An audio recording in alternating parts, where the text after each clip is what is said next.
हिंदी च ओके।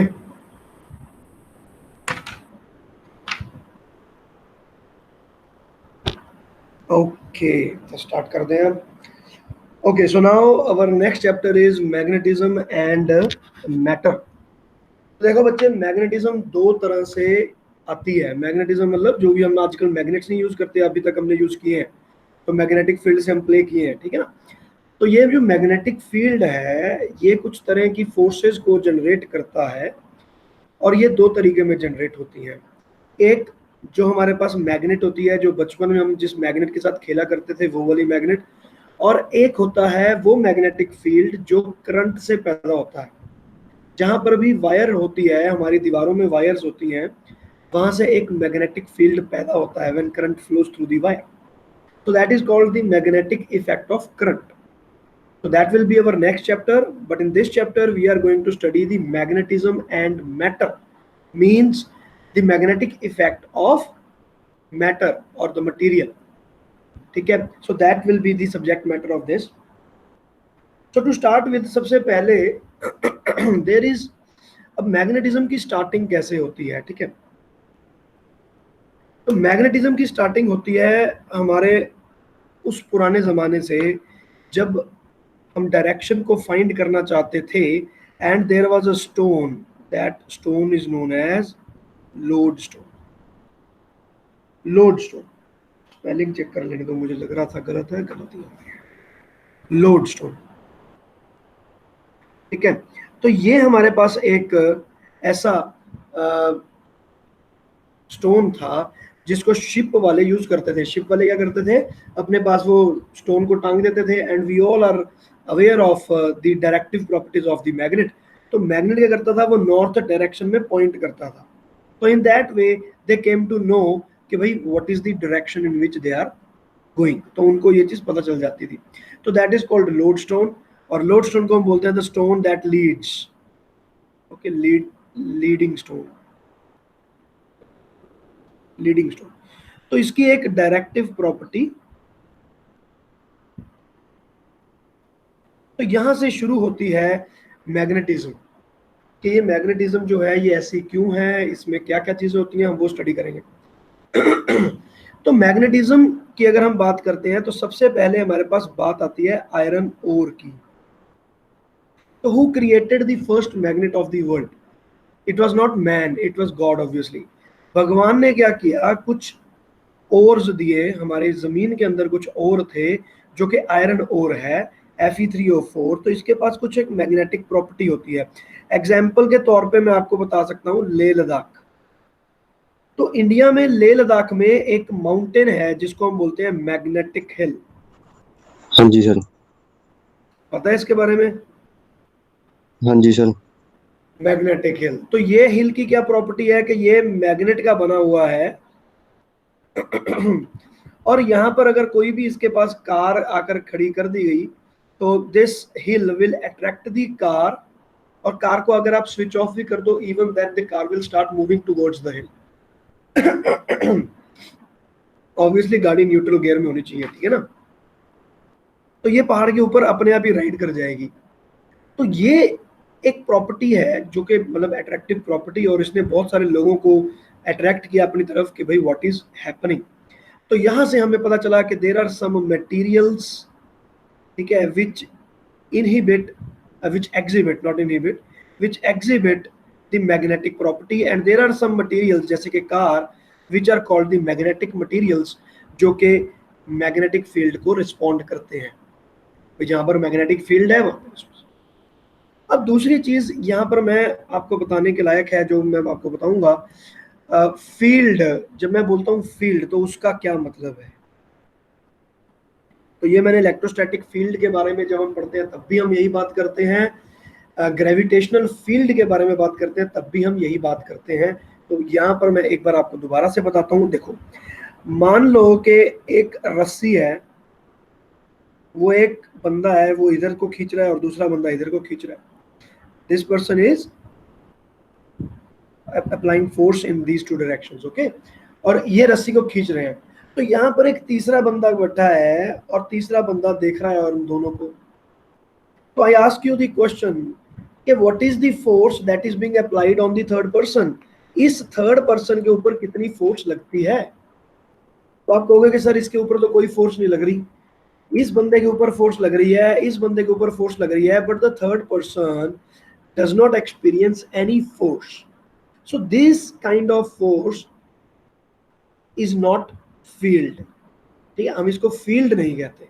लेकिन अगर मैं यहीं पर इलेक्ट्रोस्टैटिक फील्ड का एक एग्जांपल लेता हूं, let us say there is a charge here and this charge is capital Q and this is a positive charge, तो मैं इस एक यहाँ पर एक पॉजिटिव चार्ज को ले आया। So where is the force that is being applied, तुम कहोगे कि सर इसको रिपल्शन हो रही है। सो अगर मैं यहाँ पर एक और चार्ज को ले आता हूँ, is it also experiencing a force, you will say yes sir it is also experiencing a force. यहाँ पर अगर मैं एक तीसरा चार्ज ले आया तो what will happen, you will say sir this will also experience a force। तो इसका एक इलाका है, इस चार्ज का एक इलाका है, फील्ड है। अगर उस फील्ड के अंदर कोई चार्ज आएगा तो उसको फोर्स लगेगी ही लगेगी, चाहे वो लगाना चाहे या ना लगाना चाहे। तो ये जो दोनों केसेस हैं मेरे पास, इसको मैंने लिखा केस नंबर 1 एंड इसको लिखा case number 2, these two cases they are completely different from each other। in what way, that this force is applied from one person to another person and there is a third person who is not experiencing any force, but in a field anybody who is sitting in the field will start experiencing it। तो उसको हम बोलते हैं gravitation field, electrostatic field, magnetic field. Okay, तो यही चीज हमारी magnet में होती है। अब जैसे हमारे पास ये रहा पहाड़, तो अब आप जितनी मर्जी यहाँ पर गाड़ियां लेकर आते रहो, एक गाड़ी हो तो भी फोर्स लगेगी, दूसरी हो तो भी लगेगी, तीसरी हो तो भी लगेगी, इट्स अ फील्ड। तो यहां से हम स्टार्ट करेंगे आज की बात। तो आज की सबसे पहली बात आ जाएगी हमारे पास, व्हाट इज ए मैग्नेट। तो मैग्नेट की डेफिनेशन हम क्या करते हैं, what is a magnet. Magnet is a piece of material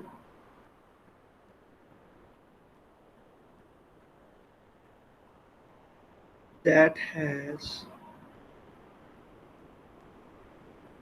both attractive and directive property। Attractive मतलब ये अट्रैक्ट करता है दूसरे मटेरियल को। और एक बात को याद रखना, मैग्नेट दूसरी मैग्नेट को रिपेल करती है, लेकिन मैग्नेट कभी भी किसी और मटेरियल को रिपेल नहीं करती। अगर आपके पास आयरन है और एक मैग्नेट है, तो मैग्नेट का नॉर्थ पोल हो, साउथ पोल हो, कुछ मर्जी पोल हो, जो आपके पास आयरन का पीस है वो हमेशा ही अट्रैक्ट होता है, वो कभी रिपेल नहीं होता। हाँ, if there is another magnet there will be a repulsion force, but now we are talking about only material. तो मटेरियल को हमेशा एक अट्रैक्टिव फोर्स लगेगी and the magnet is always having a directive property, कि वो आपको एक north direction में जाएगा, उसको छोड़ दोगे ऐसे तो वो अपने आप नॉर्थ डायरेक्शन की तरफ में चला जाएगा। Clear? So that material will be called the magnet. तो ऑब्वियसली अब इसके मैं टाइप्स लिखवा देता हूं। तो टाइप्स में तो कोई ज्यादा चीज नहीं है। टाइप ए नेचुरली अकरिंग,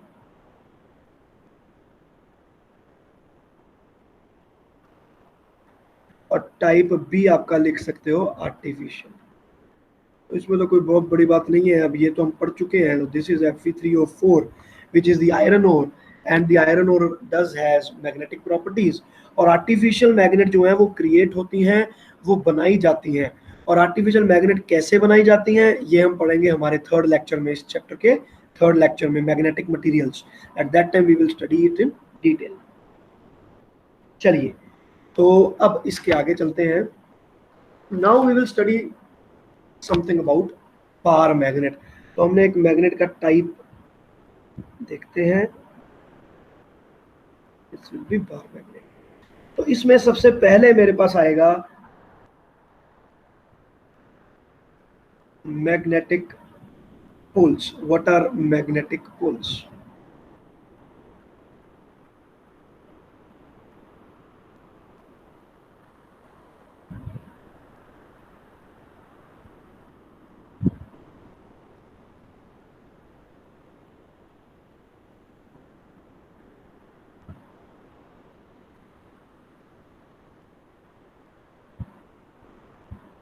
तो मैं अभी एक डायग्राम बना रहा हूँ and then we will explain it. तो ये मेरे पास जो मैग्नेट बनी है इसको हम बोलते हैं बार मैग्नेट, एक बार की तरह होता है, दैट इज वाई। तो every magnet is basically a bar magnet. Magnet का एक नॉर्थ पोल होगा, एक साउथ पोल होगा, और आप उसको एक रिजल्टेंट नॉर्थ टू साउथ एक मैग्नेट बनाकर मान सकते हो। तो every magnet can be treated as a bar magnet. So सबसे पहले हमारे पास एक बात आती है magnetic pole. So what are the magnetic pole? Magnetic pole की डेफिनेशन है the regions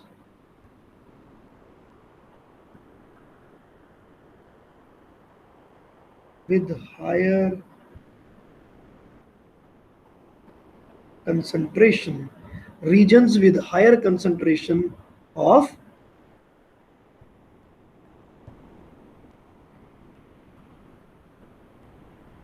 magnetic strength are called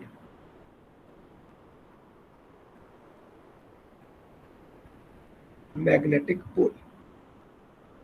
उसको हम मैग्नेटिक पोल कहेंगे। तो ये पूरी की पूरी मैग्नेट है। इस मैग्नेट में जो इसकी मैग्नेटिक स्ट्रेंथ है, मतलब मैग्नेटिक फील्ड क्रिएट करने की जो पावर है, वो यूनिफॉर्मली डिस्ट्रीब्यूटेड नहीं है। कोई दो ही ऐसी जगह हैं जहां पर इसकी magnetic strength highly concentrated behave करती है। तो एक पॉइंट को हम बोलते हैं नॉर्थ और एक को हम बोल देते हैं south. It's just like positive and negative. North वो वाला एंड होता है जो बेसिकली नॉर्थ की तरफ पॉइंट कर देगा, we will call it north. दूसरे वाले को हम साउथ बोल देंगे। चलिए ये बात तो अलग है। तो एक पॉइंट को हम बोलेंगे नॉर्थ और एक पॉइंट को हम बोल देंगे साउथ। तो मेरे पास यहाँ पर दो पोल्स क्रिएट हो गए। So now what is the second point? Second point is what is called magnetic axis. What is magnetic axis? So I will say the line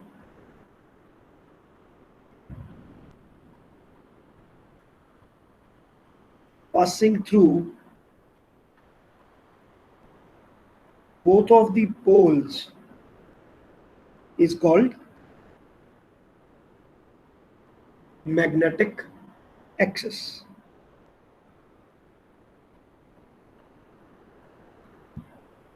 Is called magnetic axis. तो यहां पर मैं point out करने के लिए diagram में देता हूं, दिस इज मैग्नेटिक एक्सिस। तो मैग्नेटिक एक्सिस वो होता है जो आपका नॉर्थ से और साउथ के बीच में से क्रॉस करेगा। Is it okay? चलिए, तो इसके बाद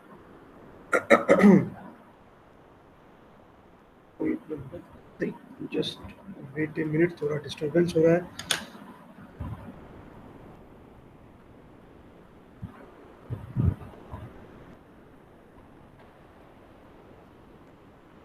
Okay, so now point number 3. What is the definition? This is called magnetic. This is the line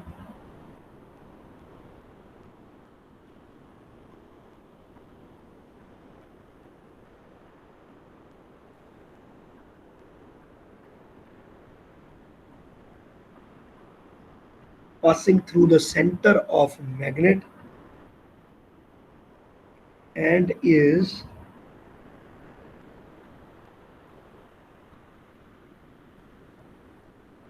perpendicular to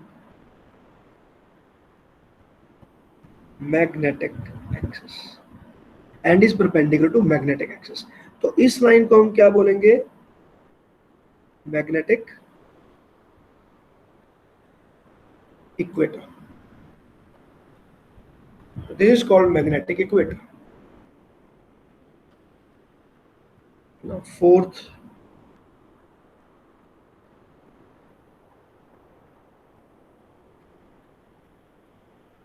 magnetic length, and this is defined as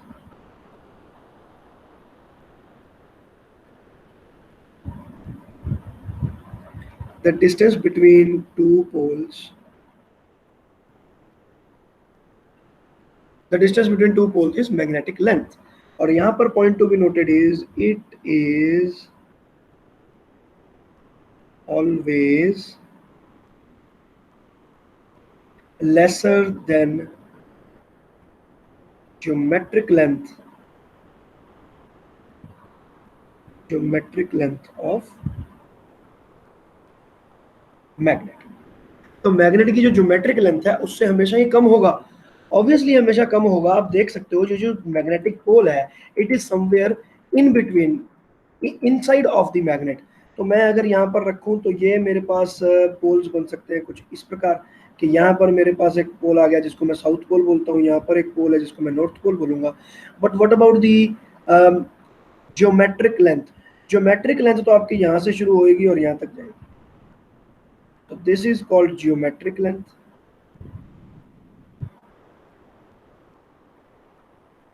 And the length in violet will be known as magnetic length। तो ये आपके पास बन गया। तो this is the complete description about our bar magnet। Yep. So now we are moving on to the next one।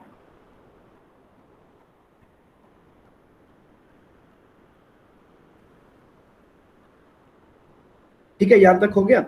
अब इसके बाद अब इसकी जो लेंथ है, अब हम इसको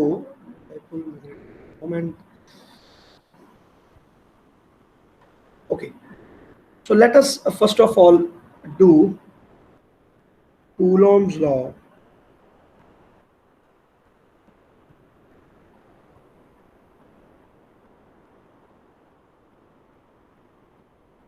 Coulomb's law in magnetism, जिसको हम बोलते हैं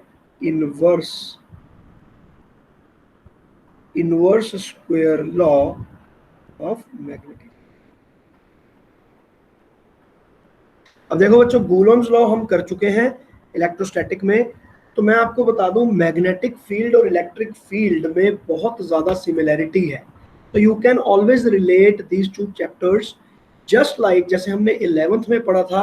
11th में हमने ट्रांसलेटरी मोशन को रोटेटरी मोशन में कन्वर्ट करना सीखा था, जैसे कि F is equal to m into a. इस फार्मूले को जब हमने कन्वर्ट किया था तो वो बन गया था torque is equal to I into alpha.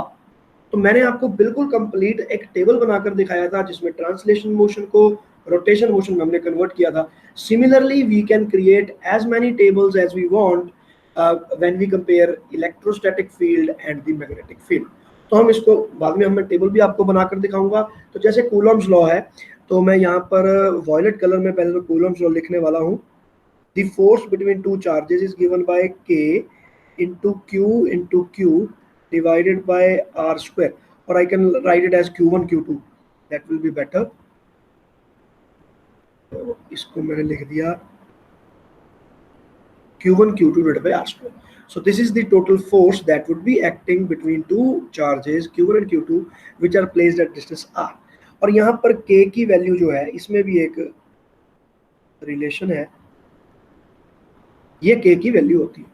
तो जब मैं कूलॉम्स लॉ की बात करूंगा मैग्नेटिज्म की, तो यहाँ पर मैं बिल्कुल वही चीजें लिखूंगा that the force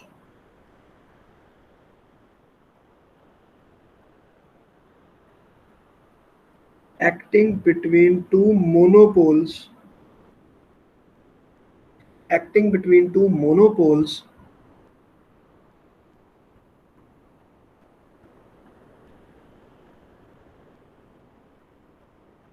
of strength M1 and M2। अब देखो वहां पर Q1 एंड Q2 होता है चार्ज की स्ट्रेंथ, यहाँ पर मैग्नेट पोल की स्ट्रेंथ को M1 और M2 लिखते हैं। I would be telling you in details later. M1 and M2 placed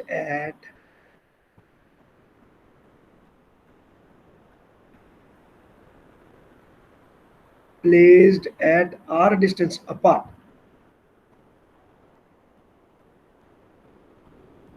will be, तो यहाँ पर लिखा होता है कि the force is directly proportional to the product of two and it is inversely proportional to the square of the distance between them।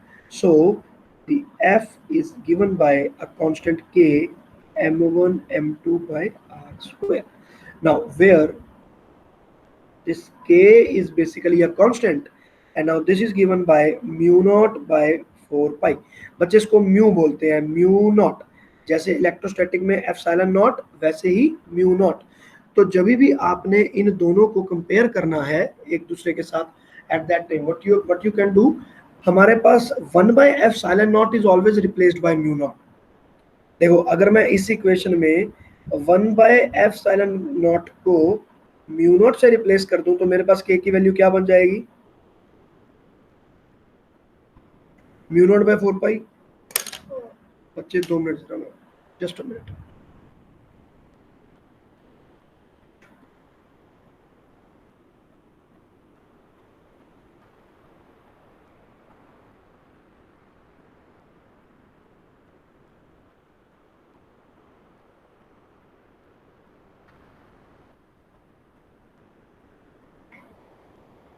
Okay तो ठीक है बच्चे, तो यहां पर मैं आ गया और मैंने बोला कि 1/f(0) तो you can replace it with mu naught, तो आपके पास एक कांस्टेंट वैल्यू बन जाएगी, that will be given by mu naught by 4 pi. ठीक है, तो हमारे पास जो यहाँ पर फार्मूला बन गया, so that will come out to be f is equal to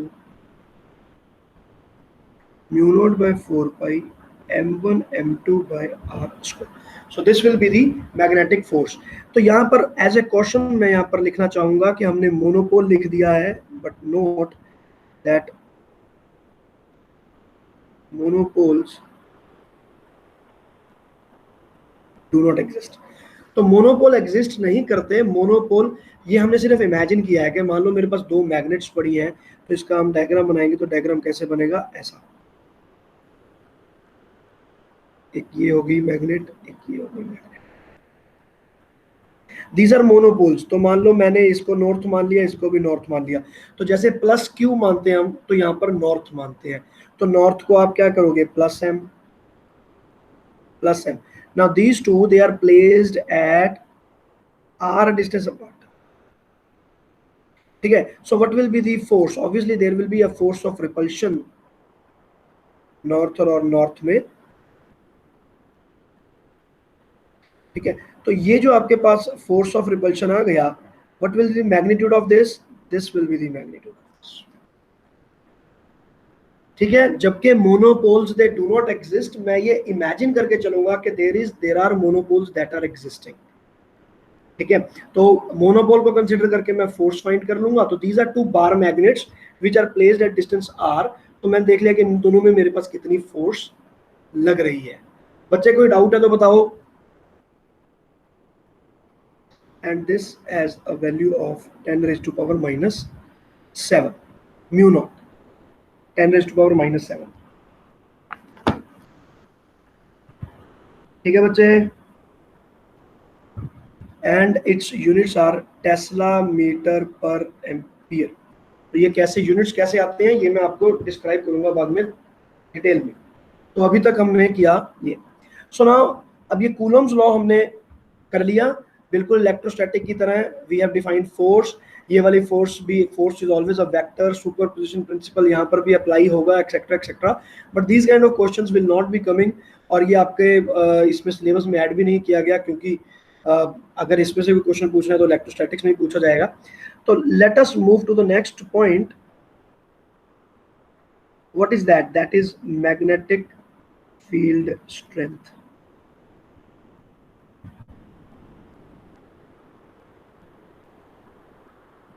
जैसे इलेक्ट्रिक फील्ड इंटेंसिटी होती है तो उसको हम बोलते हैं E, ठीक है ना, कैपिटल E। F से हम E की तरफ गए थे। देखो कूलम्स लॉ ने F को डिफाइन किया K into Q1 Q2 divided by R square, और हमने इलेक्ट्रिक फील्ड इंटेंसिटी डिफाइन कर दी थी by putting the value of Q2 as 1 R2। तो इस केस में भी ऐसा ही होगा। तो यहाँ पर magnetic field intensity is defined as B, and B is defined as the magnetic force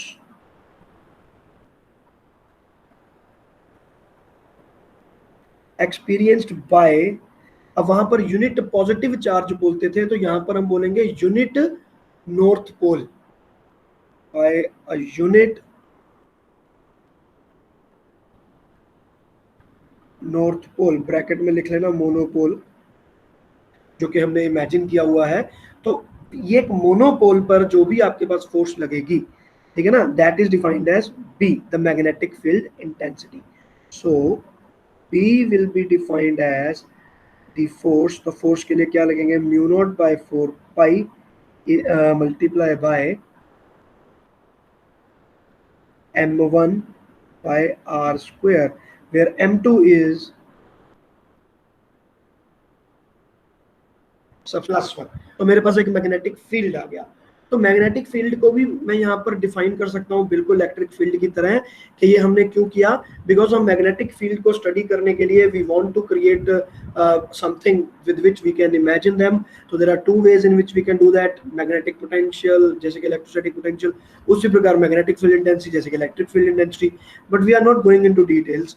तो यहाँ पर हमें सिर्फ ये लिखना है कि magnetic field is defined as this.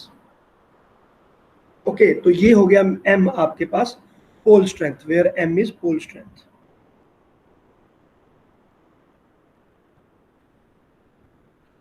तो चलिए अब मैग्नेटिक फील्ड भी हमने डिफाइन कर दिया।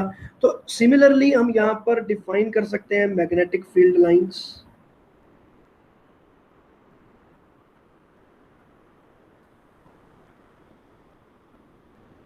तो मैग्नेटिक फील्ड लाइंस का भी बिल्कुल सेम टू सेम वही चीज है, ठीक है।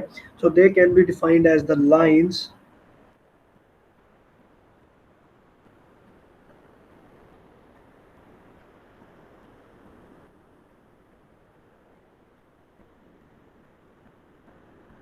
tangent to it at some point will give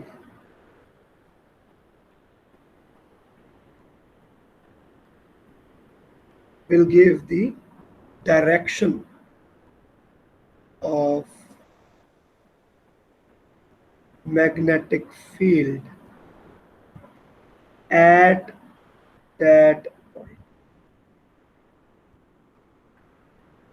Lines tangent to which, ठीक है ना, लाइंस में ड्रॉ करूंगा, this is a graphical way to represent, this is a graphical वे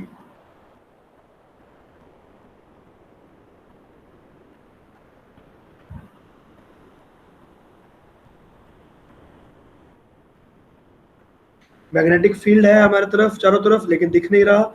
उसको देखने के लिए, ग्राफ पर ड्रॉ करने के लिए we have devised a tool which is called magnetic field lines. तो the lines, these are the lines tangent to which at a point will give the direction of the magnetic field at that point. तो वो जैसे हमने electric field define किया था, बिल्कुल उसी तरह से हम मैग्नेटिक फील्ड डिफाइन करेंगे। इनकी भी यही चीज होती है कि इट कैन बी ड्रॉन। तो मैं अगर जैसे मान लो एक यूनिपोल यहाँ पर ड्रॉ करता हूँ, लेट अस से this is a unipole north, तो नॉर्थ से ये इमर्ज करती हैं, so the field lines will be shown like this.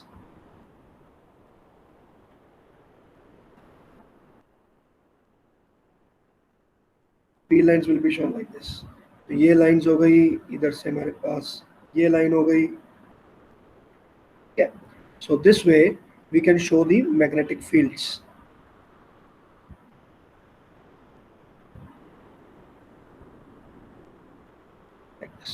तो ये मेरे पास मैग्नेटिक फील्ड लाइन बिल्कुल हमारे इलेक्ट्रिक फील्ड लाइंस की तरह ही ये बनती हैं। डाइपोल की भी बनाएंगे, डाइपोल आगे पूरा डिटेल में पढ़ेंगे, तो तब हम मैग्नेटिक फील्ड लाइंस डाइपोल की भी बनेंगी। तो you can refer to the book for better diagrams, तो उसमें आप देख सकते हो। तो ये हो गया आपके पास मैग्नेटिक फील्ड लाइंस। तो now let us go for the properties of magnetic field lines.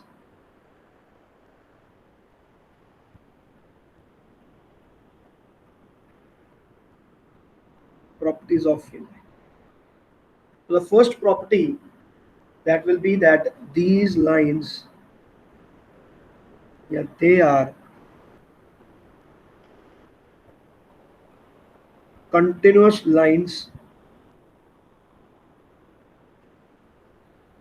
without any break. इनमें कोई ब्रेक नहीं होता और ये कंटिन्यूअस होती है।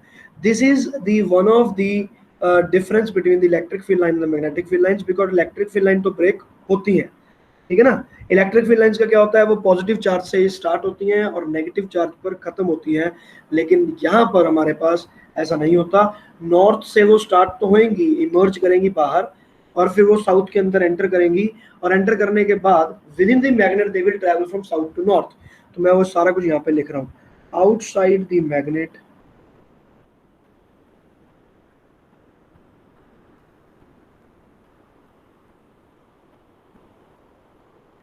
these line these lines emerge from north pole and travel to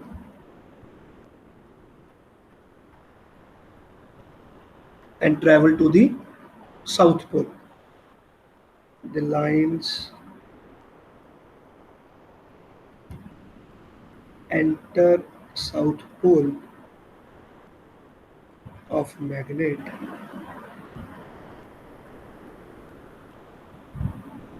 and travel from south to north within the magnet.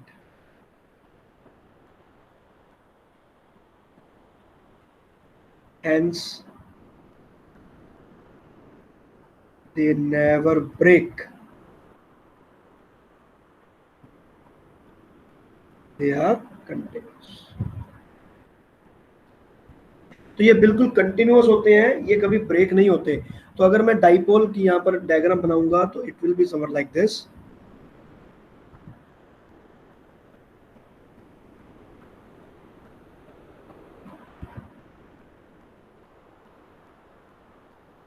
This will B central जो रहती है लाइन वो तो ऐसी की ऐसी चली जाएगी. दिस विल बी सेंट्रल और नॉर्थ से निकले साउथ में एंटर हुए, इट वेंट टू इन्फिनाइट. ठीक है, and there are others which will travel like this.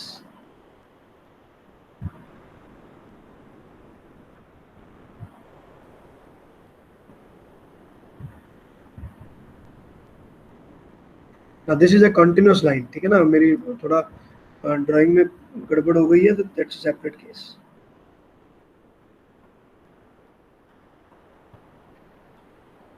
ऐसे तो this will B A continuous line और ये यहाँ से आती रहेंगी और इधर जाकर ऐसा करके मिलती रहेंगी. मैं पूरी डायग्राम नहीं बना रहा हूँ.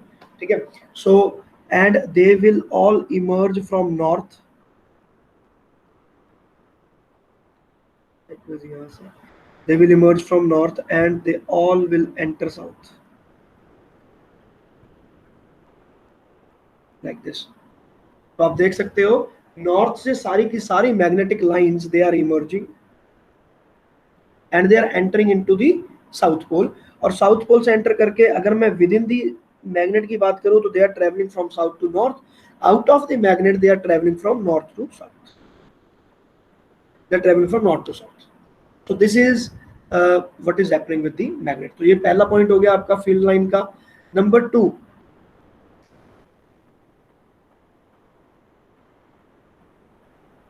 बाकी चीजें सेम है. They never cross each other. Why? Because the tangent to them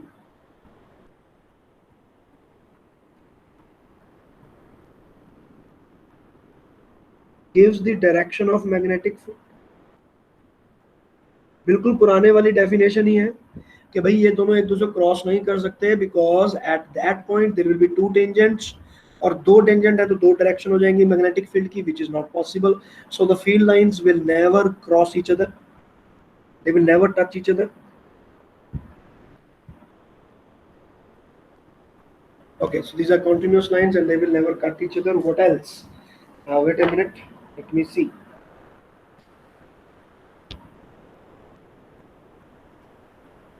Okay, they start and end normally at the surface of magnet. At the surface of magnet as well as यहाँ पर आप लिख सकते हो magnetic material भी.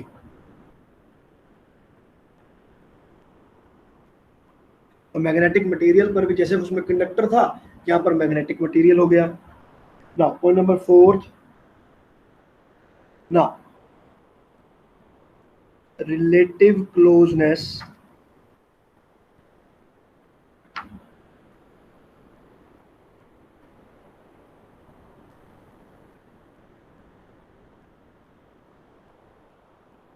of field lines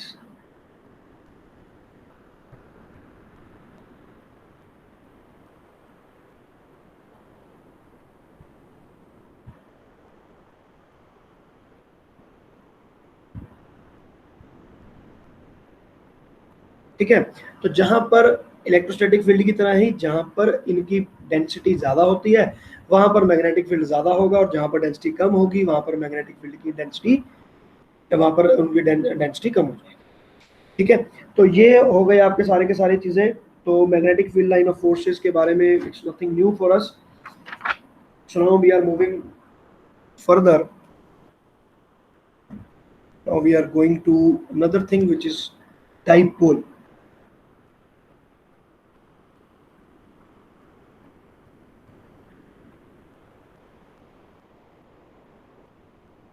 So this will be the last topic for today, magnetic dipoles. ठीक है, and magnetic dipoles is completely similar. वैसे तो मैग्नेटिक डाइपोल्स का टॉपिक बहुत बड़ा है इलेक्ट्रोस्टैटिक्स की तरह ही, लेकिन क्योंकि आपने इलेक्ट्रोस्टैटिक किया हुआ है इसलिए हमें यहाँ पर ज़्यादा टाइम नहीं लगेगा। And the things are completely same. तो मैं पहले आपको सेम चीज़ बताऊंगा क्या होता है। सबसे पहले हमने एक डाइपोल मोमेंट डिफाइन किया था इलेक्ट्रोस्टैटिक में, तो that was given by this. और उसके बाद हमने ये तो किया था, हमने एक डाइपोल मोमेंट किया था। तो सिमिलरली हमारे पास होता है magnetic dipole moment. So let us first of all do that.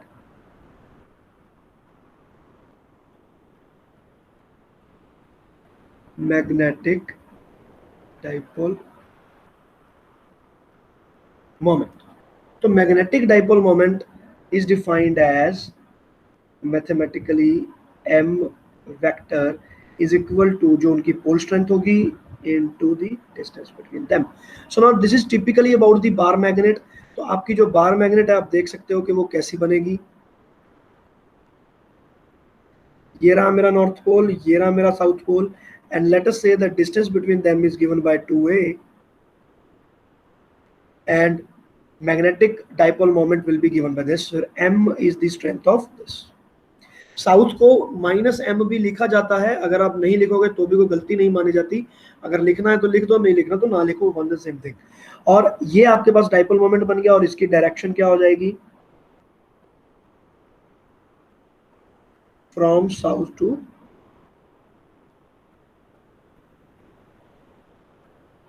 बिल्कुल सेम जैसे इलेक्ट्रोस्टैटिक में पॉजिटिव टू नेगेटिव होता था। So this magnet can be shown as this.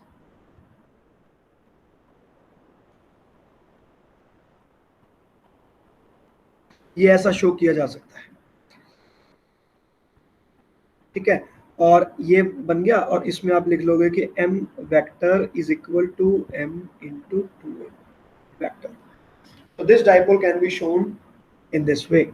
हो गया, ठीक है। ये तो हो गया आपका dipole moment.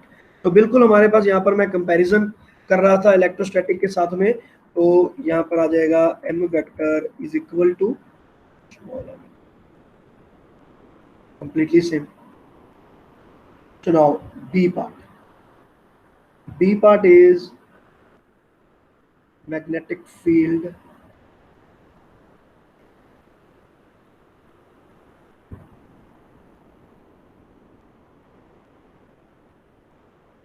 at axial point। तो मैं अब इसमें सारी चीज मैं डिराइव नहीं करूंगा, because in electrostatic we have done everything. तो आप वहां से देख सकते हो, मैं यहाँ पर सिर्फ आपको कंपैरिजन ड्रॉ करूंगा। तो magnetic electric field due to a dipole और एक्सियल पॉइंट पे it was given as 1/4 pi epsilon naught twice of p vector divided by r cube, अगर आपको याद है। So this was this.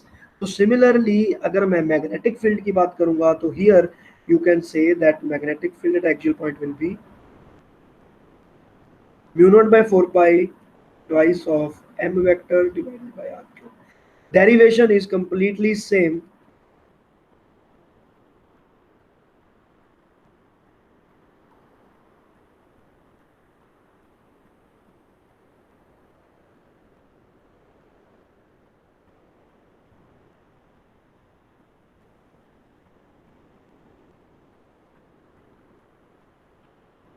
तो electrostatics chapter में आप जाकर डेरिवेशन देख सकते हो, it is typically same.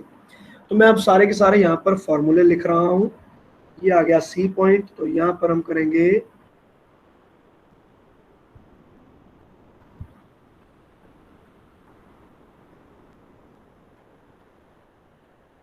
Eight N equatorial point. ना इक्वेटोरियल पॉइंट में भी अब मैं पहले इलेक्ट्रोस्टैटिक का लिखूंगा, जिनको याद है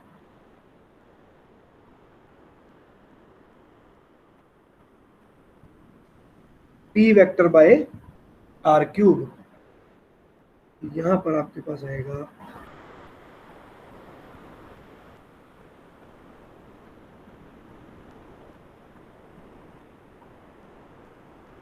again typically same derivation, and d any point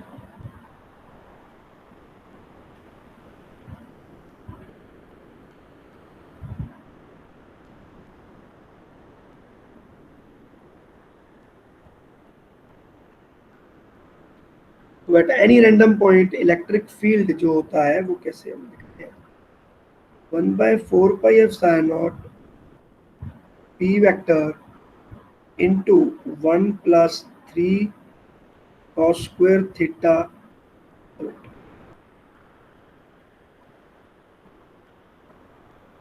ठीक है, तो ये वाला हमारे पास होता है बिल्कुल सेम टू सेम। हमने मैग्नेटिक फील्ड का यहाँ पर magnetic field dipole mu naught by 4 m vector into 1+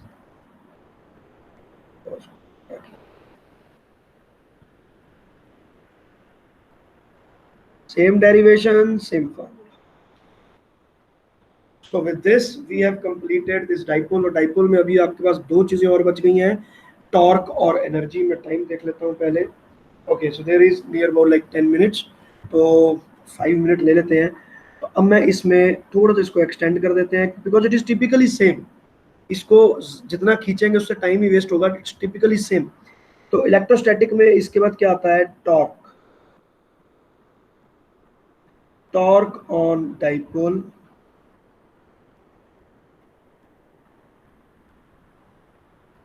when placed in magnetic। तो इलेक्ट्रोस्टैटिक का टॉर्क मैं पहले लिखूंगा, आपको याद होगा P cross E। So similarly यहां पर मैं टॉर्क लिख सकता हूं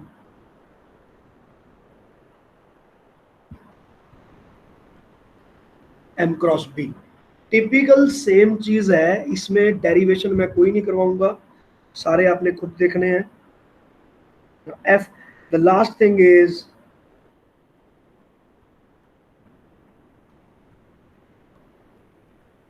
potential energy of dipole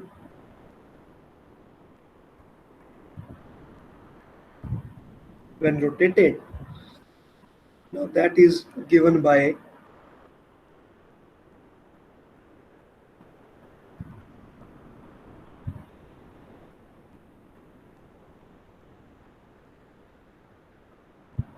potential energy is scalar,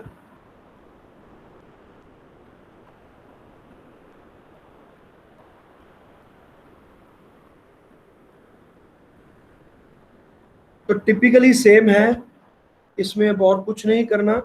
तो ये आपके पास सारी चीज आ गई। बच्चे कोई डाउट है तो आप मुझे बता सकते हो, otherwise I would be closing soon. हाँ भाई, यस और नो में जवाब दे दो। पोटेंशियल एनर्जी तो बाद की पाया कितने F point. Potential energy of ठीक है, पोटेंशियल एनर्जी ऑफ डाइपोल, ठीक है ना। तो टिपिकली सेम है सारी चीजें। कोई भी कंफ्यूजन हो तो आपने इलेक्ट्रोस्टैटिक चैप्टर निकाल के देख लेना। अगर इसमें नहीं आती तो डेफिनेटली इलेक्ट्रोस्टैटिक वाले फील्ड में भी, चैप्टर में भी आपको उसमें प्रॉब्लम आई होगी। अदरवाइज हो ही नहीं सकता कि इसमें कोई दिक्कत आ जाए, ठीक है ना। तो मैंने ये सारे के सारे बना दिए। So with this we have completed our magnetic dipole। Magnetic dipole moment भी हमने कर लिया, और ये भी। अच्छा, हमारे यूनिट्स इसमें मैंने अभी तक इनकॉर्पोरेट नहीं किए हैं, so we would be having a separate lecture on it. तो बहुत बड़ा लेक्चर नहीं होगा, मतलब एक सेपरेट मैं टॉपिक बना दूंगा, because it is very very important. तो यूनिट एंड डायमेंशन चैप्टर जो 11th का है, उसमें से जब भी आपको कोई क्वेश्चन आएगा जेई में या नीट में, वो इलेक्ट्रोस्टैटिक में और मैग्नेटिक फील्ड चैप्टर में से ही आएगा, क्योंकि इसके यूनिट्स और डेरिवेशन, इनके यूनिट्स जो हैं और डायमेंशंस जो हैं वो डेराइव नहीं होते, हम डेराइव नहीं कर पाते, ठीक है। तो वो सारे के सारे यूनिट्स हम कल की क्लास में देखेंगे। तो टिल देन बाय, और आपको कोई भी अगर इसमें डाउट है, कोई प्रॉब्लम है, तो मुझे आप व्हाट्सएप भी कर दीजिएगा, आई विल सी इट। ठीक है बच्चे, कोई प्रॉब्लम? नहीं sir. Okay, all the best.